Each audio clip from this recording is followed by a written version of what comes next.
Cuma kalau Ya. mineral sama vitamin gimana itu dok? Nah, jadi kan vitamin juga bukan cuman vitamin A, B, C gitu ya Ah, kan, jadi banyak gitu. Untuk mendapatkan makanan yang sesuai kebutuhan dan lengkap ini hmm? harus makannya yang bervariasi jadinya. Gak ada Oke. makanan alami yang punya sifat seperti itu. Mau dibilang superfood pun gak ada.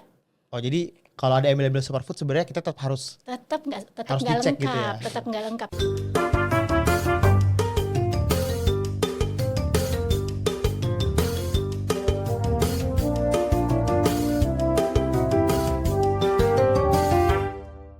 Halo sahabat RSUI, selamat datang di Sambung Sial Talk yang berkolaborasi antara Iluni UI dan RSUI Talk Podcast. Bersama saya, salam kenal, aku Gesa, yang akan menemani kalian membahas topik yang relate banget nih sama resolusi tahun baru. Nah, di tahun baru ini kan biasanya kita itu pengen mencoba sesuatu yang baru gitu ya. Ibaratnya itu kalau kata kerennya New Year, New Me. Dan apalagi dengan tren sekarang yang FOMO kesehatannya itu cukup kencang. Nah, biasanya orang tuh pengen tuh jadi lebih sehat di tahun baru. Nah, makanya untuk Sambung Sehat Talks kali ini kita punya tema yang relate banget nih teman-teman. Untuk sahabat RSUI, yaitu resolusi 2026 pola makan sehat untuk tubuh lebih fit dan langsing gitu. Nah, tapi di sini aku nggak sendiri karena tentunya aku bukan ahlinya gitu di sini. Di sini aku bareng ahlinya dengan Dr. Wijaya Lestari, dokter spesialis gizi klinik di RSUI. Halo dokter, gimana kabarnya hari ini? Alhamdulillah sehat. Oke, mungkin sebelum kita mulai bisa disapa dulu teman-teman sahabat RSUI. Halo sahabat RSUI, apa kabar Oke. semua? Semoga selalu sehat. Oke, semoga sehat juga ya karena kan sekarang lagi mendung gitu berapa bulan ini Betul, betul. gitu. Tapi Hujan terus. dokter ini so far masih ada pilek atau apa gitu? Aman, aman, Aman aman. ya. Oke, berarti kita bisa lanjut buat hari ini nih. Lanjut, kita ngobrol. Oke, thank you banget dok udah meluangkan waktu nih untuk ketemu saya dan teman-teman sahabat RSUI hari ini gitu. Nah, untuk tema hari ini gitu. Kita itu kan sebenarnya dari yang aku tahu gitu. Ketika kita ngomongin masalah kesehatan itu yang pertama itu tentang makanan biasanya. Kayak apa yang masuk ke tubuh kita itu menentukan kita itu sehat atau enggak gitu. Nah, tapi sebenarnya itu pola makan sehat tuh sebenarnya apa sih dok? Kayak definisinya yang benar gitu. Karena kan kita mungkin punya ya punya info dari mana gitu. Tapi yang benar itu gimana sih dok sebenarnya? Pola makan sehat ya. Iya. Kalau boleh saya simpulkan Hmm. dalam 3 kata, pola makan sehat itu seimbang, lengkap, bervariasi. Jadi harus mencakup 3 itu. Nah, cuman kan kadang-kadang seimbang tuh apa sih? Kita sering denger ya, Iya ya, gimana pola tuh? makan gizi seimbang gitu. Apa sih pola makan gizi seimbang? Hmm. Apa sih yang dimaksud seimbang tuh siapa yang harus seimbang? Yang dimaksud pola makan seimbang itu adalah seimbang antara yang dibutuhkan sama yang dimakan. Karena akan jadi masalah tuh begitu kemudian yang dibutuhkan berapa, yang dimakan berlebihan atau bahkan kurang. Itu yang Hmm. dibilang tidak seimbang. Kemudian yang kedua tadi lengkap. Ya, Ya. selain seimbang sesuai sama kebutuhannya, seimbang sama kebutuhannya. Yang kedua lengkap. Lengkap tuh gimana? Ada semua zat gizi yang dibutuhkan. Ya, Waduh, kalau aku harus nyatet banget ini. nah Aku harus nyatet nih. jadi Gitu. pokoknya kalau kita belajar Gimana gimana? gizi itu kan ada karbohidrat, Hmm. protein, lemak gitu ya. Paling banter apa sih serat, vitamin dan mineral gitu kan. Oke. Itu harus ada semua. Kalau karbohidrat, lemak, protein udah tau lah gitu. Iya. Tapi yang namanya mikronutrien, vitamin dan mineral itu tuh banyak banget.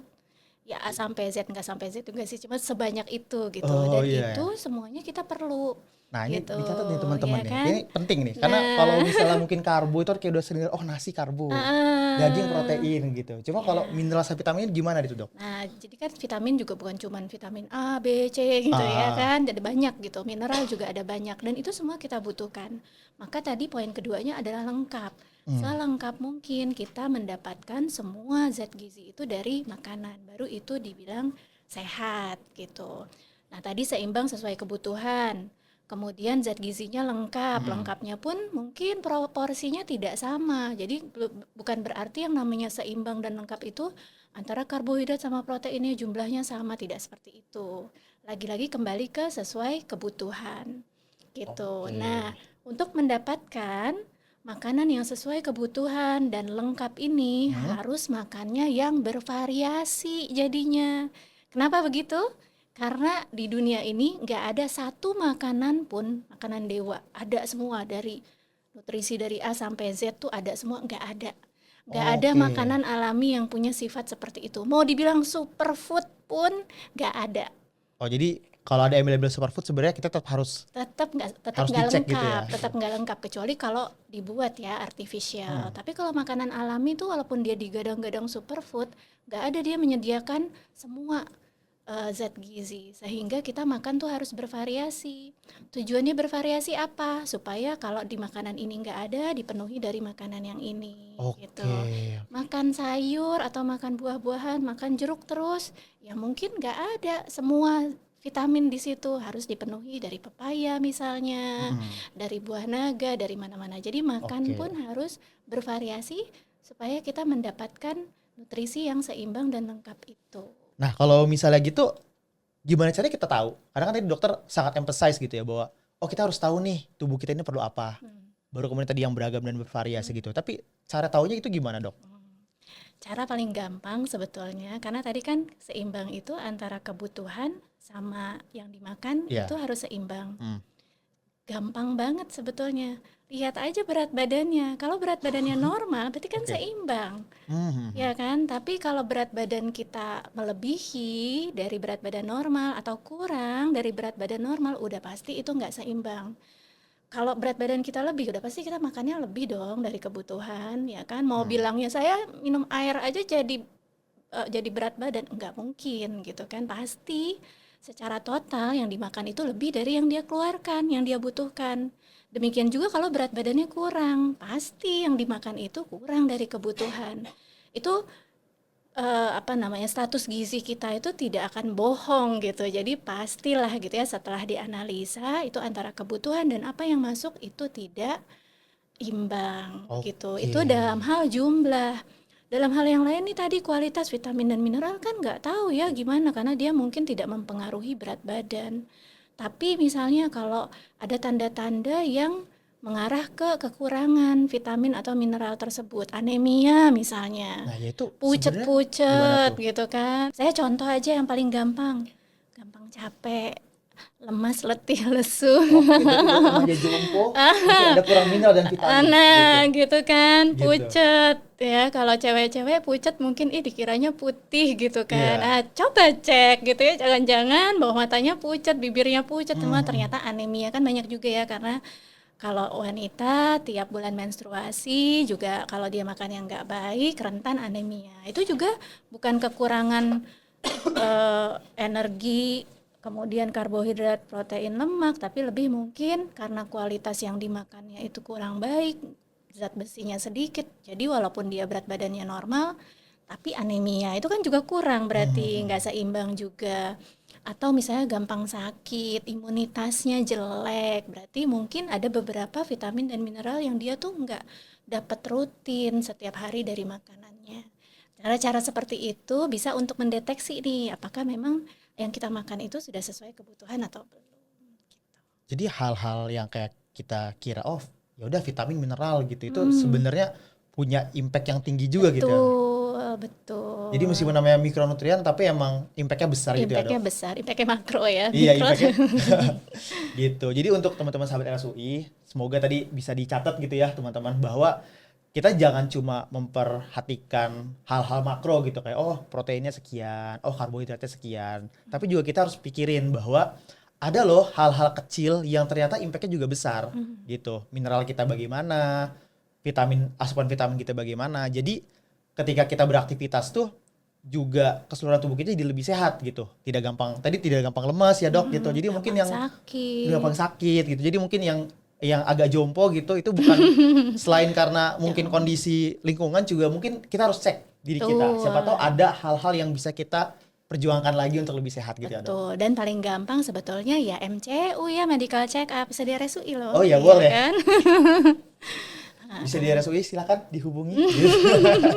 Tadi kan kita udah bahas soal makanan gitu, asupan kita, apa yang kita masukkan ke dalam tubuh kita itu yang nanti akan juga kita rasakan gitu, baik dari performa sehari-hari, apakah lelah atau tidak, dan juga dari berat badan kita gitu.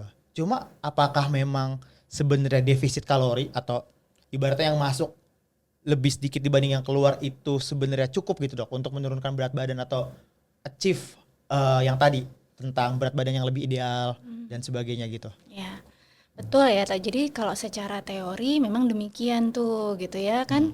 Kalau yang dibutuhkannya itu besar tapi kita makannya lebih sedikit dari itu, defisit kan Iya. kalori. Jadi udah pasti tuh akan turun, berat badan pasti gitu turun. Cuma kalau tadi berdasarkan bahwa yang kita butuhkan tuh bukan cuma makronutrien, bukan cuma jumlah kalori, bukan cuma masalah karbohidrat, protein, lemak, tapi di dalamnya ada zat-zat mikro yang juga penting untuk fungsi tubuh kita. Jadi itu juga harus diperhatikan. Defisit kalori pasti biasanya diet makannya sedikit kan secara jumlah. Nah, itu ada celah tuh di situ di mana orang kalau tidak memperhatikan kualitas makanan yang dia makan, pada makanan yang sudah sedikit itu nanti bisa berakibat macam-macam. Jadi tadi misalnya, mau defisit kalori, makannya kan sedikit, tapi milihnya tidak berkualitas, jadi kurang asupan mikronya, asupan vitamin dan mineralnya. Jadi berat badan sih turun, dietnya tercapai, turun berat badan, tapi gampang sakit, jadi anemia lah, keropos tulang lah, kan itu nggak Iya, mau iya, ya, benar bukan benar itu benar benar. tujuan kita untuk nurunin berat badan kan bukan itu ya, kan tujuan nurunin berat badan tuh sehat kan gitu. Iya. Tapi kalau kemudian kita cari penyakit lagi dengan cara cuma defisit kalori aja nih yang dipentingin tanpa mementingkan kualitas dietnya, yang terjadi adalah kita cari masalah baru gitu. Berarti Jangan emang sampai. semboyan quality di atas quantity itu bener gitu ya, Dok? Betul, jadi harus seimbang antara kualitas dan kuantitas. Karena Iya. kita makan dengan jumlah yang defisit itu hanya sementara, hanya untuk mencapai ke berat badan yang ideal atau normal. Setelah itu kita harus menyeimbangkan lagi, kita harus proporsional lagi gitu. Jadi defisit Oke. kalori itu harus ada tujuannya. Jadi begitu ya sahabat RSUI. Kalau udah tahu sedikit gitu, kita juga harus milihnya itu yang lebih berkualitas gitu. Betul, betul. Kayak sehari-hari kan kita punya waktu mungkin sedikit gitu. Jadi kita apa namanya habiskan dengan waktu dengan orang yang kita sayang gitu dan sebagainya gitu kan. Bisa aja. Baik, Ibaratnya baik, jadi baik. quality time itu bukan cuma love language, tapi juga quality food itu juga harus diperlukan Betul, gitu ya, Dok. betul, betul. Jadi makan itu jangan dijadikan beban, Tuh, tapi juga harus ajang untuk membuat kita happy. betul. Makanya diet tuh juga nggak boleh bikin stres karena tujuan sehat itu bukan cuma jasmani ya. Betul. Kan kalau WHO itu kan definisinya orang sehat itu jasmani dan rohani, Rohani gitu. jiwa dan raga. Kalau misalnya diet kemudian jadi stres, tersiksa, sehat secara raga tapi jiwanya Gitu. jadi tidak happy, tidak sehat kan nggak mau juga ya. Jadi tidak tercapai juga tujuan sehatnya. Tapi memang dengan makanan sehat pun kita tetap bisa ini ya, Dok, tetap bisa apa namanya? Merasa happy gitu. Karena kan kadang orang ngemil gitu ya, Hmm, kayak oh yang bikin aku happy adalah cemilanku gitu. betul, iya itu. Dan itu gimana, Dok? Apakah memang perlu habit yang perlu diubah aja along the way kita akan terbiasa atau memang bagaimana? Ya, itulah beratnya beban saya sebagai dokter spesialis gizi ya. Karena kan sebetulnya kenapa orang punya pola makan itu kan habit ya, kebiasaan. Yang itu terbentuk tuh tidak dalam waktu singkat. Jadi sudah sepanjang seumur hidupnya mungkin kebiasaan itu terbentuk begitu. Dan itu eh, yang kebiasaan yang dia pilih karena itu membuat happy gitu. Jadi memang dalam hal manajemen berat badan, dalam hal memperbaiki status gizi ini bukan perkara cuman makan apa gitu kan, tapi merubah habit.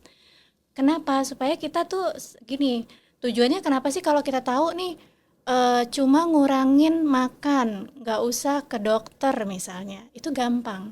Tapi mendampingi selama perubahan habit ini juga penting karena kita juga perlu merubah bagaimana sih pola pikir kita, mindset kita terhadap makanan yang sehat. Oke. Gitu, itu yang harus juga terbentuk karena kita mau begitu berat badan dia normal, dia tetap pada habit itu karena itu yang sudah membuatnya happy, nggak balik lagi ke dulu. Nggak apa-apa deh saya Oke. tersiksa 1 tahun, habis itu dia balik lagi Oke. ke pola makan sebelumnya yang menurut dia membuat happy itu. Bukan itu tujuan kita. Kalau begitu nanti yoyo lagi balik kan berat badannya kembali seperti Iya. semula Jadi emang harus gitu.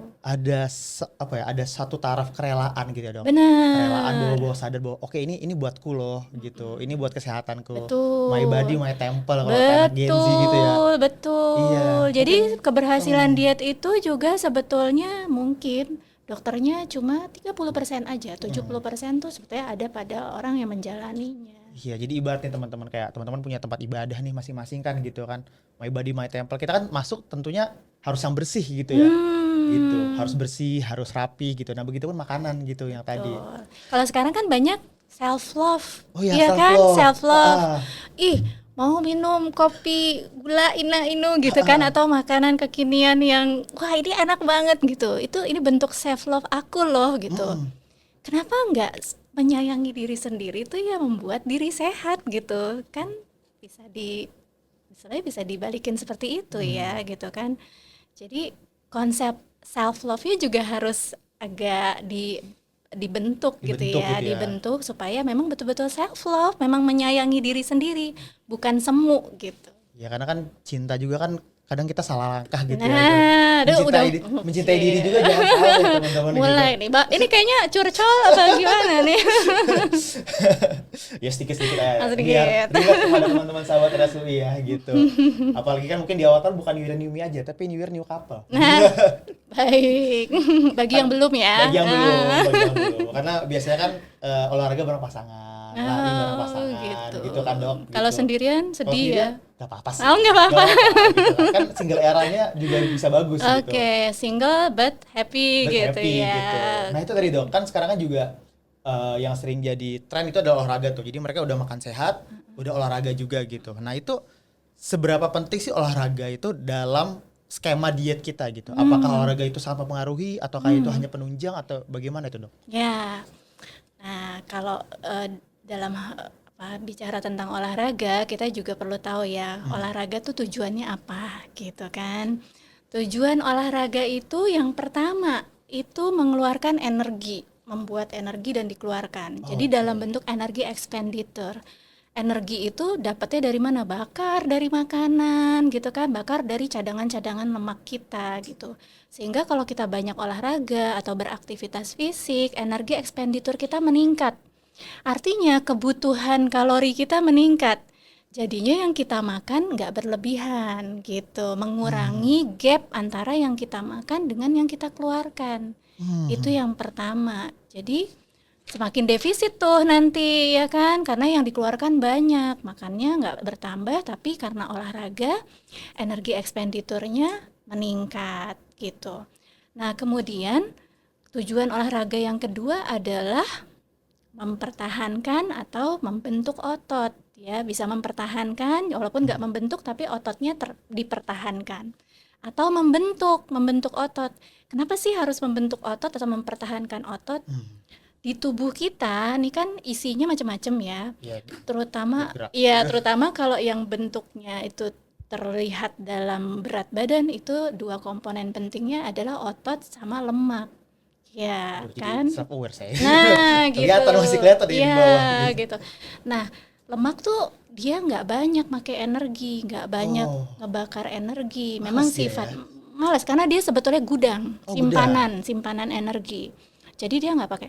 Yang banyak pakai energi kita, bikin energi expenditure kita meningkat itu otot. Jadi sekarang bayangkan kalau orang ototnya kecil sama orang ototnya besar, begitu dia bergerak dalam jarak yang sama, dengan durasi yang sama, yang banyak bakar energi adalah yang ototnya besar. Energi expenditure-nya dia lebih besar gitu. Jadi penting untuk mempertahankan massa otot atau bahkan menambah massa otot supaya energi expenditure kita itu masih bertahan cukup besar, supaya enggak surplus energinya yang dimakan tuh tetap dibentuk jadi energi gitu. Nah itu gunanya olahraga, jadi mempertahankan massa otot. Karena banyak juga orang kalau diet dia nggak banyak bergerak atau orang sedenter gitu ya, makin berusia ototnya semakin kecil, maka kebutuhannya semakin sedikit. Kalau dia makannya tetap atau bahkan nambah, ya gemuk udah pasti gitu. Bapak saya mungkin karena gitu ya. Nah jadi makanya kita bisa lihat orang yang semakin bertambah usianya tapi aktivitas fisiknya juga tidak bertambah, makannya tetap atau bahkan lebih banyak, pasti akan tambah gemuk, tambah berat badannya akan bertambah. Dan kalau tidak dengan olahraga, bisa dipastikan yang bertambah adalah lemak Oke, berarti New Year New Me ini bukan cuma buat kita teman-teman, tapi mungkin buat keluarga Semua. buat teman-teman sahabat RSUI gitu ya. Jadi kalau misalnya jangan cuma diri kita yang di self love nih. Jadi bisa Keluarga. juga sahabat RSUI ini ngajak keluarganya, bapaknya gitu atau mungkin Temennya temennya ya, biar gitu. jangan jadi teman laknat yang mengajak kepada Makan-makan saja Iya. gitu. Jadi ibaratnya bisa juga jadi modus-modus bonding sama keluarga, sama bapak betul, gitu kan. betul. Modus bonding sama teman lama yang akhirnya chat lagi gitu. Ya banyak lah gitu ya. Ini kayaknya banyak curcolnya ya. Gitu. Tapi kadang orang tuh udah olahraga nih dok, udah makan sehat gitu. Tapi kadang masih stuck gitu berat badannya. Itu kenapa dok? Ada apa di situ? Nah, ya ini sering terjadi. Ya, sering terjadi. Konsep awalnya itu sangat sederhana sebetulnya. Tadi ya seimbang. Kalau kita mau bikin turun berat badan, dietnya jalan begitu, maka defisit ini harus dipertahankan. Masalahnya orang biasanya nih ya, kalau hanya fokus pada ngurangin makan, oke tahan nggak makan deh gitu ya, sehari makan apel satu aja misalnya, tapi tetap sedenter, tetap olahraganya kadang iya, kadang Rebahan. enggak Iya, gitu ya. gitu ya. Kalau pas lagi ada semangat aja olahraga, kalau enggak ya Ya udah udah, gitu. tidur saja gitu. Ya itu turun berat badannya dia karena dia makannya sedikit, tapi tadi yang turun bukan hanya lemak, tapi ototnya juga ikut kebongkar. Terkikis gitu. Terkikis karena defisit energi itu ya, jadi ototnya ikut mengecil kalau nggak olahraga dengan baik. Jadi makanya tadi penting banget mempertahankan otot atau meningkatkan otot, karena kalau dia mengecil akhirnya tadi lagi yang make energi itu makin sedikit, kebutuhannya ikut turun. Jadi makan sedikit, dia makan turun, kebutuhannya juga turun karena ototnya makin kecil gitu. Akhirnya dia makan segini kok nggak turun-turun, kan udah seimbang. Jadi kita yang harus ningkatin kapasitas kita nih, tingkatkan ototnya, pertahankan sambil ya makannya supaya tetap kenyang dijaga gitu. Betul gitu. Dan itu pekerjaan yang nggak sehari 2 hari, nggak sebulan gitu ya. Membentuk berat badan yang banyak itu dalam waktu berapa lama? Mungkin tahunan gitu kan, mungkin bulanan, tahunan. Masa mau dietnya sebulan 2 bulan? Nah itu tuh teman-teman RSUI emang harus sabar gitu ya. Jadi mungkin di perjalanan teman-teman sahabat RSUI gitu, kadang kita ngerasa kok nggak ada progres ya gitu ya, nggak ada perubahan gitu. Tapi sebenarnya memang itu perlu waktu, sebagaimana kita tadi ya dok, menumpuk lemak-lemak, menumpuk tidak sehatnya kita gitu bertahun-tahun, ya mungkin juga mengembalikannya juga perlu waktu gitu sahabat. Betul, karena terkait habit juga Kata tadi habit, ya. gitu kan, self love itu perlu waktu gitu ya. Perlu waktu. Mencintai butuh effort ya dok. Butuh waktu. Gitu. Nah mungkin tadi kan ada makanan gitu ya dok. Tapi kadang orang tuh agak ekstrim tuh dok. Mereka ngurangin karbohidratnya banget gitu kan. Karena katanya karbohidrat bikin gemuk. Nah itu gimana tuh? Jadi dia udah olahraga, udah makannya mencoba seimbang, tapi karbohidrat sengaja nih dia turunin. Itu gimana tuh dok? Apakah gak masalah atau mitos yang lain ini? Oh ya, jadi karbohidrat itu juga ada fungsinya ya sebetulnya. Di antara semua zat gizi yang kita perlukan, sumber energi yang paling utama tuh karbohidrat. Karbohidrat itu kita perlukan, tapi jumlahnya juga nggak perlu terlalu banyak sebetulnya gitu. Ada minimal jumlah karbohidrat yang dibutuhkan oleh setiap orang supaya enggak misalnya konsentrasinya jadi menurun gitu kan, atau dia jadi fatigue, lemes, gampang capek gitu. Jadi tetap tuh yang namanya sumber energi segera dari karbohidratnya itu tetap harus tercukupi. Hanya saja yang sering orang itu salah paham adalah mentang-mentang kata dokter butuh karbohidrat gitu. Jadi semua yang dimakan karbo gitu. Masalahnya tidak semua orang juga tahu karbohidrat itu ada di mana aja, gitu kan. Jadi kadang-kadang dibilang nggak makan nasi itu berarti nggak makan karbo. Tapi di bumbunya ada kan bumbu yang pakai tepung ya, misalnya pakai tepung maizena gitu kan, atau bumbu-bumbu yang pakai gula, itu udah ada karbonya semua tuh bumbu-bumbu. Oh iya. Jadi walaupun misalnya nggak makan nasi, tapi makan ayam ditepungin atau misalnya eh, ikan ditepungin, tempe atau misalnya bumbu tadi ya pakai tepung juga, sebetulnya dia makan karbohidrat gitu. Dan jangan-jangan kalau nasi dimakan, tepungnya dimakan, bumbu dimakan, terus nanti ada mie tambahan kerupuk lagi. Jadi banyak sekali karbohidratnya gitu. Jadi perlu dibedakan antara tidak ada sama sekali karbohidrat dengan mengurangi karbohidrat. Jadi yang baik adalah memang makan karbohidrat itu sesuai aja sama kebutuhan yang sebenarnya nggak terlalu banyak. Begitu kebanyakan ya itu yang kemudian jadi gemuk gitu. Jadi jangan salah paham. Yang dibilang tidak ada sama sekali karbohidrat itu susah loh. Kita diet sama sekali tidak ada karbohidrat itu sangat sulit. Karena hampir semua bahan makanan ya pasti adalah sedikit itu kombinasi. Katakan misalnya apa? Lauk gitu ya. Itu sedikit pasti ada karbohidratnya. Tapi kalau terus kita makannya banyak gitu ya, bermacam-macam dalam jumlah yang banyak kan secara total juga sebetulnya ada ya Iya. karbohidratnya. Nah makanya untuk kita makan lagi sumber karbohidrat yang lain nggak perlu terlalu banyak, secukupnya aja gitu. Jadi bukan tidak ada sama sekali, mungkin rendah karbohidrat masih diperbolehkan ya pada situasi tertentu, atau setidaknya kalau untuk yang sehat maintenance gitu cukup aja karbohidratnya. Oke, jadi kesimpulannya sahabat RSUI, kita itu bukan berarti kita menghindari nasi. Jangan sampai kita takut nasi ya, Dok. Gitu. Kasihan para petani gitu. Tapi kita harus aware bahwa di piring kita itu karbo itu dari mana aja. Kalau misalnya memang makanannya itu sudah mengandung karbohidrat nih, misalnya ayamnya ditepungin gitu, karena kita perlu yang crispy ya, Dok. Betul, Butuh tekstur iya. gitu. Nah, itu mungkin nasi dikurangi sedikit. Ya, atau nggak gitu. usah Atau nggak gitu usah, kan, karena gitu. karbonya udah ada di tepung gitu. Nah, kalau kayak gitu suka diterjemahkan, ih nggak makan karbohidrat, itu tepung apaan gitu. Iya, karena aku juga kadang kalau udah bikin karagi gitu kan, ya udah aku makan ayamnya aja gitu, Nah, nggak makan iya. nasinya aja gitu. Dan itu bukan berarti makan tanpa karbohidrat tuh Betul. gitu, tetap ada. Oke. Nah, tadi kan kita udah ngebahas fatigue ya, Dok, ngebahas fatigue, membahas sehari-hari ini, tapi itu kan yang bisa kelihatan gitu. Tapi tadi sempat di-mention juga tuh anemia gitu.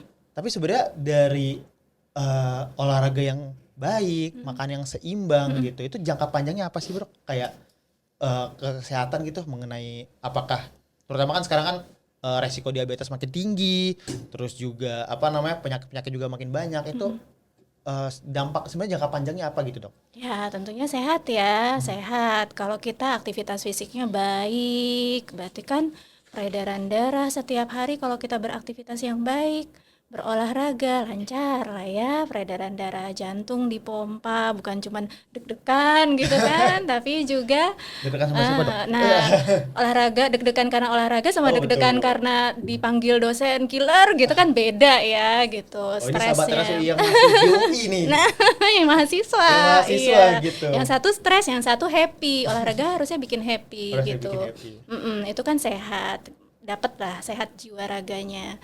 Terus kalau kita berhasil mengatur pola makan yang sehat, tadi ya 3 syarat ya, seimbang, lengkap, dan bervariasi, ya itu juga tadi bentuk self love yang mencegah tubuh kita untuk terkena penyakit, terutama yang sehubungan dengan kekurangan atau kelebihan zat gizi atau nutrisi. Tadi misalnya dimention diabetes gitu kan, diabetes kan paling utamanya dia karena kelebihan gula, terutama dari karbohidrat ya sumbernya.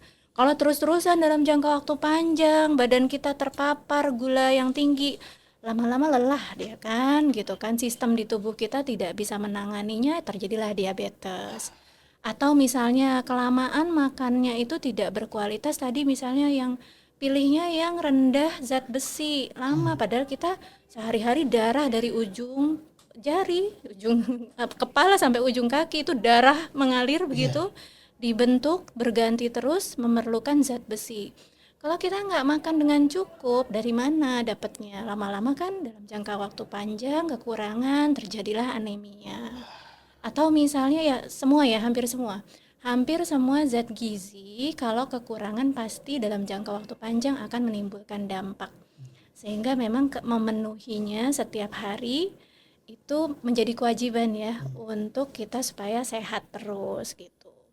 masalah aging, masalah penuaan itu udah di luar kuasa kita ya, karena Iya. penurunan fungsi itu pasti terjadi gitu. Tapi kalau kita menjaga pola makan kita, setidaknya melambat tuh penurunannya Iya. gitu. Sehingga walaupun tambah tua, tapi tetap sehat gitu ya, atau tetap energik, tetap produktif gitu. Jadi nggak yang masih remaja sudah jompo Iya, gitu. jadi ibaratnya juga nanti supaya ayah ibu kita itu juga makin panjang umurnya, makin bisa sering sama-sama Betul, sama kita gitu kan. betul. Dan utamanya kita dulu juga Iya, kan. karena aku pernah dengar gitu ya, cinta tertinggi adalah tetap sehat untuk orang-orang Orang-orang sekitar kita, terkasih, betul, gitu. betul kan. Kalau di kedokteran juga begitu ya, sebelum menyelamatkan orang lain, kita dulu harus selamat gitu. Gimana kita nyelamatin orang kalau kitanya nggak selamat gitu Iya, kan? Gimana kita mau ngajak orang sehat kalau kitanya nggak sehat gitu mm. kan? Udah habis waktunya mikirin diri sendiri. Jadi memang tadi kan kita ngebahas self love ya teman-teman dan sebagainya. Jadi memang mungkin dalam jangka pendek kita ngerasa, oh ini kita makan yang manis yang sebagainya itu bentuk self love gitu. Tapi sebenarnya itu toxic sebenarnya buat kita ya dok gitu. Kalau bisa terlalu lama tadi ya. Kalau tentunya kalau sesekali nggak apa-apa gitu ya teman-teman gitu. Dan tadi juga untuk kita supaya lebih insya Allah lebih panjang umurnya, terus juga lebih bisa sehat di hari tua gitu ya. Jadi memang ini penting banget untuk teman-teman semua supaya kita bisa terus sama-sama sama teman-teman sama orang terdekat kita gitu. Jadi kita punya waktu luang dengan keluarga. Jadi mereka bukan cuma kita bisa ketemu di rumah aja, tapi bisa kita ajak jalan-jalan jauh gitu ya dok gitu. Iya, dan maksudnya kalau punya temen, kita mungkin ada dua versi nih, Iya, temen yang suka ngajak yang baik-baik, sama temen yang suka ngajak yang happy-happy gitu. Dua-duanya punya maksud yang baik gitu, tapi betul, kan akan lebih baik kalau kita menjadi kedua versi teman ini gitu betul. kan, yang ngajak yang baik dan juga sehat gitu kan. Tapi kan mungkin begini, tidak semua orang itu tahu yang sehat itu seperti apa gitu. Jadi, oh teman aku suka yang manis gitu. Ya memang dalam rangka dia baik gitu, mau mau ngajak yang happy-happy. Tapi karena nggak tahu dampaknya, jadi masih gitu berkebiasaan seperti itu. Maka dimulai memang dari ya menonton podcast seperti ini untuk mengetahui gitu Iya, kan apa saja sih sebetulnya pola makan yang baik, sehingga mengajak juga lingkup apa circle circle pertemanannya, gitu, bukan cuma peer circle groupnya. bukan cuma happy tapi juga sehat.